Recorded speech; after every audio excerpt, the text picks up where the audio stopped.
Para a Jéssica, é difícil esquecer como a mãe se tornava agressiva por conta da bebida, violência física e emocional. Quando eu tinha 3 anos, eu já tenho uma memória de ter presenciado briga, sofri agressões físicas, então já levei ponto na cabeça, já saí com olho roxo, já presenciei minha mãe chutando a barriga da minha irmã grávida. Então a gente tinha que fugir de casa, a gente tinha que se trancar no quarto. Eu não sei exatamente o que ela via, mas eu acredito que ela não via as filhas dela. Situações que faziam parte da rotina, segundo a empresária. Ela conta ainda que em dias especiais, o que era para ser uma festa acabava em tristeza, por conta do consumo excessivo de álcool. Tanto que os meus natais, essas festas assim que eram à noite, eu tenho muitas lembranças que eu via minha mãe cozinhando o dia todo, bebendo, e à noite não eram festas legais. E desde criança, a cada aniversário, ela tinha um desejo. Quando eu tinha bolo, né, que eram poucas vezes, mas eu crescia soprando as velhinhas pedindo para minha mãe parar de beber. Eu sempre quis falar, minha mãe é a melhor mãe do mundo. O problema tem um efeito em cadeia. Um a um, afeta amigos e familiares de alcoólicos. Por isso, há grupos que oferecem apoio emocional para essas pessoas. As reuniões ajudam quem está passando pelo problema em casa e ainda auxiliam nas sequelas deixadas pelo alcoolismo.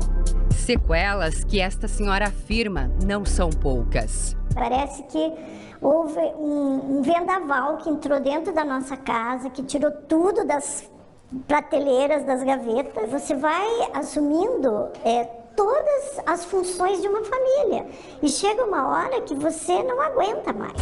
Ela viveu o problema com um familiar durante 15 anos. Foi quando conheceu os grupos familiares Al-Anon, uma associação de parentes e amigos de alcoólicos que compartilham experiências, força e esperança. A gente diz que é a doença da negação, né? Porque o alcoólico nega e o familiar às vezes nega mais ainda. Eu tive que trabalhar muito esse meu preconceito que eu tinha do alcoólico, meu orgulho, prepotência, uma série de coisas que eu só vim a enxergar dentro de uma sala de Al-Anon. Os participantes unem forças para solucionar os problemas que têm em comum. Assim, a mulher diz que passou a enxergar o outro lado da moeda e também a se sentir acolhida. A nossa doença é o controle dessa pessoa, achando que nesse controle doentio você vai conseguir ajudá-los a parar de beber. E não é por aí, né? Só que a gente só consegue descobrir isso dentro de um grupo. Todos estão ali mais ou menos sofrendo da mesma situação, da mesma doença, só muda de endereço, porque o sofrimento é igual. E isso nos une muito. Há 28 anos, o familiar está sóbrio, mas ela continua frequentando as reuniões e ajudando outras pessoas. A partir do momento que ela vê que seu familiar está bebendo descontroladamente, ela não precisa esperar esse familiar fazer um tratamento, ou ser internado, ou coisa parecida. Quanto antes ela for pedir ajuda, ela vai saber o que fazer, onde levar, né? Como dar esse suporte para o familiar, sabe? Porque enquanto ninguém procura ajuda, o que acontece? Vai todo mundo para o fundo do poço. Afinal, esse psicólogo explica que do reconhecimento do problema até o tratamento do alcoolismo são alguns estágios. A gente tem basicamente 5 estágios motivacionais. A pré-contemplação, que é a negação. A contemplação, que é a ambivalência, ela fica naquele tenho e não tenho. A aceitação, a mudança efetivamente e a manutenção. E isso é diferente da busca pela ajuda, porque às vezes a pessoa não reconhece que tem um problema, mas a família reconhece. E aí essa família pode e deve tomar a iniciativa de procurar uma ajuda. Em primeiro lugar, que é o nosso primeiro passo, é admitir que somos impotentes perante o álcool e que não podemos querer tirar essa doença do nosso familiar. Nós estamos doentes tanto quanto eles, porque o familiar fica doente emocionalmente, espiritualmente e, por último, fisicamente, muitas vezes. Só que até o familiar conseguir reconhecer isso, às vezes leva 3, 5 anos. Para o familiar reconhecer que ele também está doente e ele também precisa de ajuda. Com esse apoio, a Jéssica diz que conseguiu encontrar formas de lidar com as cicatrizes e a ter mais empatia para entender a mãe no processo de recuperação. Hoje eu tenho aprendido a ser filha para ter uma mãe, porque perdeu-se o respeito. A gente perde.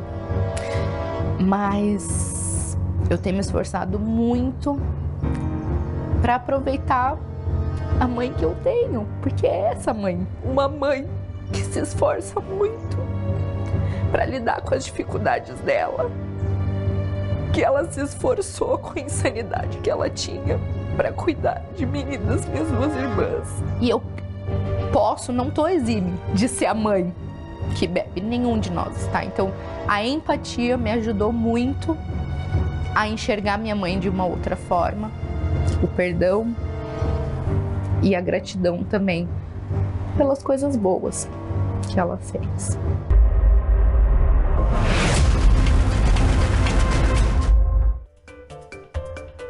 As reuniões dos grupos familiares Alanon acontecem todas as semanas em vários horários, de forma presencial ou online. Para saber mais e conferir como participar, é só acessar o site que você está vendo aqui na nossa tela. E eu vou falar agora com a Thaís Camargo ao vivo, né, que a gente amanhã continua, inclusive, temos uma terceira reportagem sobre esse tema, né, Thaís? Exatamente, Jasson, é a última reportagem da série e a gente vai mostrar que há esperança, há luz no fim do túnel e muitas mulheres alcoólicas encontram esse apoio em reuniões de alcoólicos anônimos, inclusive para que elas se sintam mais à vontade na hora de compartilhar as suas experiências. Há reuniões só de mulheres, reuniões de propósito feminino. Isso a gente vai mostrar na última reportagem da série. Jasson. Obrigado, Thaís.